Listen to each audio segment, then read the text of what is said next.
রাস্তার ধারে septic tank বসানোকে কেন্দ্র করে হরিশ্চন্দ্রপুর 1 নম্বর ব্লকের মহেন্দ্রপুর গ্রাম পঞ্চায়েতের জোটের উপপ্রধান জুল মোহাম্মদকে বেধড়ক মারধর করার অভিযোগ উঠেছে তার ছেলে শ্বশুরবাড়ির লোকেদের বিরুদ্ধে।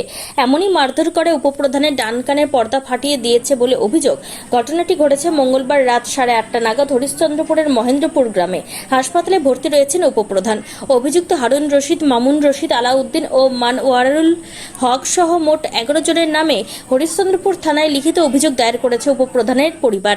অভিযোগের ভিত্তিতে রাতেই 3 অভিযুক্তকে গ্রেপ্তার করেছে পুলিশ। ঘটনায় এদিন রাতে চাঞ্চল্য ছড়িয়ে পড়ে। প্রতিনিধি আছে উপপ্রধান, এবার গ্রামবাসী কমপ্লেন করেছে ওখানকার প্রাইমারি স্কুলের পাশে হবিবের ছেলে ওখানে বাথরুম করছিল সরকারি জায়গা থেকে, রাস্তার পাশে মানে রাস্তা আছে ওটা, রাস্তা থেকে। এবার গ্রামের কমপ্লেনে এবার উপপ্রধানের কাছে চাপ হলো, উপপ্রধান গেছে ওখানে, মানে ওকে মানা করছে যে তুমি রাস্তা থেকে বাথরুম বসাবি না, পাঠা, এটা নিজের জায়গা থেকে করবি।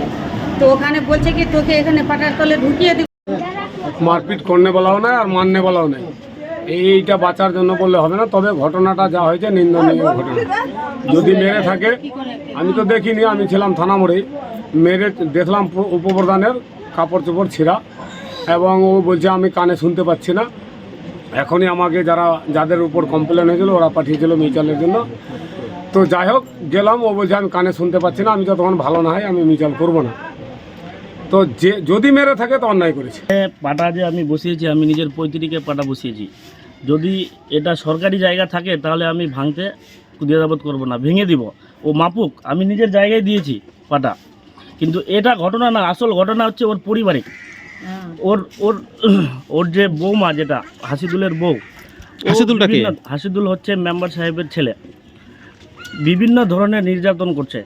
আজ থেকে না, যতদিন থেকে বিয়ে হয়েছে, একবার ছেড়েও দিয়েছিল।